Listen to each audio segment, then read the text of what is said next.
Fala pessoal, sejam muito bem-vindos a mais um episódio do Frequência Jurídica. Eu sou o Brando e para você que está chegando agora, nós somos alunos do segundo período do curso de Direito da UEM, no campus Goiães. E este é um projeto de extensão que é orientado pelo nosso professor Jonathan Silva. E no episódio de hoje a gente vai discutir sobre o conceito de cidadania e as formas de participação na política na atualidade, como voto, protesto e movimentos sociais. E nesse bate-papo, também vamos fazer uma análise crítica sobre representatividade e o papel do cidadão na tomada de decisão dentro do Estado. E aí, bora lá? Roda a vinheta!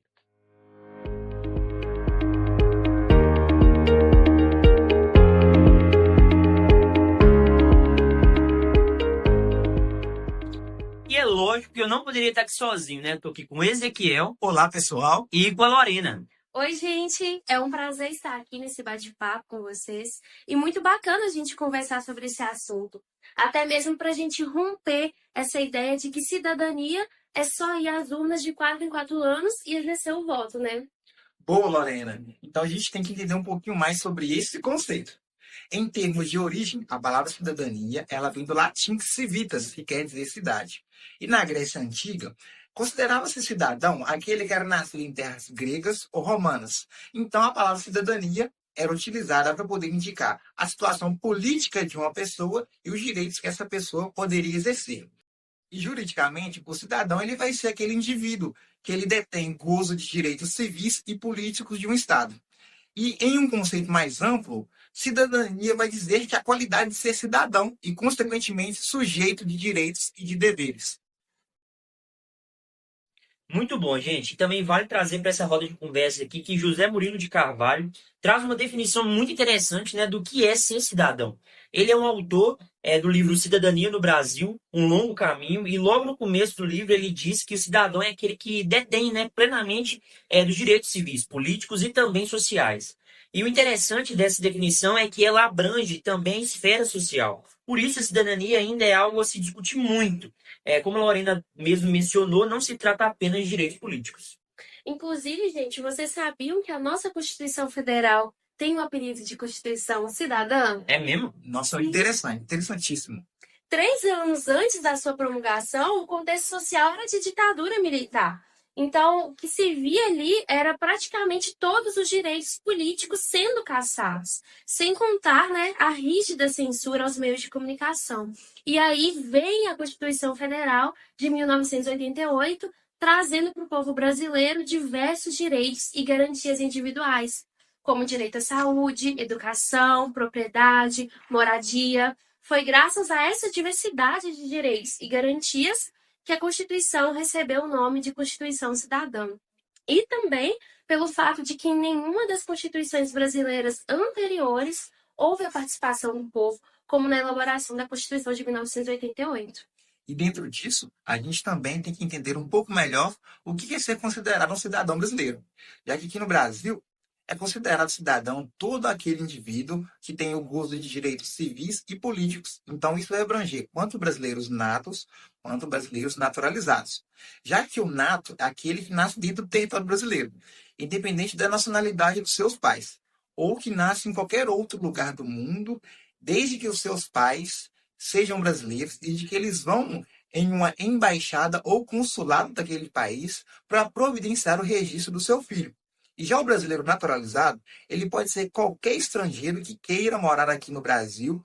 E se ele for de um país que tem o português como sua língua oficial, basta ele morar no nosso país por um período de 1 ano. Ou se ele for de outro país que não tem o português como sua língua oficial, ele tem de morar aqui no nosso país durante 15 anos para aí sim ele ser considerado um brasileiro e ter os direitos de um cidadão brasileiro. E é muito comum também, né, a gente ouvir expressões como cidadão ativo e cidadão passivo, que vale a pena trazer para a nossa conversa. E esses termos são frequentemente usados em discussões sobre política e sociedade civil. Tem diferentes interpretações dependendo do contexto. Mas, em linhas gerais, o cidadão ativo é alguém que participa, né, ativamente na sociedade e na política. Isso pode incluir uma variedade de atividades, como, por exemplo, votar em eleições, participar de organizações comunitárias ou grupos de voluntariado, engajar-se, né, em atividades políticas, como campanhas ou protestos, e manter-se informado sobre questões sociais e políticas. Só que, por outro lado, um cidadão passivo é alguém que é menos envolvido na sociedade, ou seja, o oposto. Eles podem, né, votar em eleições, mas geralmente esse tipo de cidadão não participa de forma ativa e se engaja de outras formas também. Isso pode ser devido a várias razões, né, incluindo falta de interesse, falta de tempo, ou a crença de que sua participação não faz diferença nenhuma. É aquele velho ditado, né? O meu voto não vai fazer diferença. Ô, Brandon, é muito interessante você citar isso, porque é esse tipo de pensamento que pode ser um atraso para a transformação social. Porque o papel da cidadania ativa é justamente esse, a capacidade de gerar transformação social. Então, quando as pessoas participam de forma consciente na educação, na saúde, na infraestrutura ou na segurança, por exemplo, elas se tornam parte da mudança que querem ver. E o legal é que a gente pode identificar essa participação em ações do nosso dia a dia.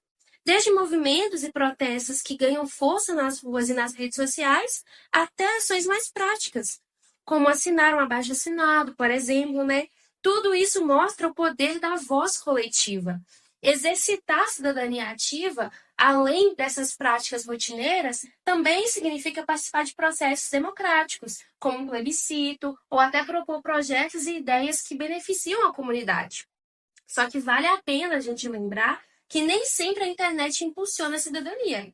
Ela pode dar voz, mas também pode criar uma falsa sensação de participação, né? Exatamente, né? E muitas vezes ela acaba criando bolhas, alimentando fake news e aprofunda as crises de representatividade. E como bem aponta, né, o filósofo Byung-Chul Han, no livro Infocracia, a tecnologia pode limitar o debate e nos deixar presos em visões únicas de mundo. E hoje a gente tem que perceber uma certa indiferença em relação ao exercício da cidadania. A gente tem o voto branco, o voto nulo, e há poucos anos o povo ia para as ruas para exigir mudanças, como na direta já. Por que isso mudou? É a falta de representatividade, polarização? Talvez o cenário político tão extremo leve muita gente a preferir ficar em cima do muro para evitar conflitos, seja na família, no trabalho ou até mesmo entre amigos.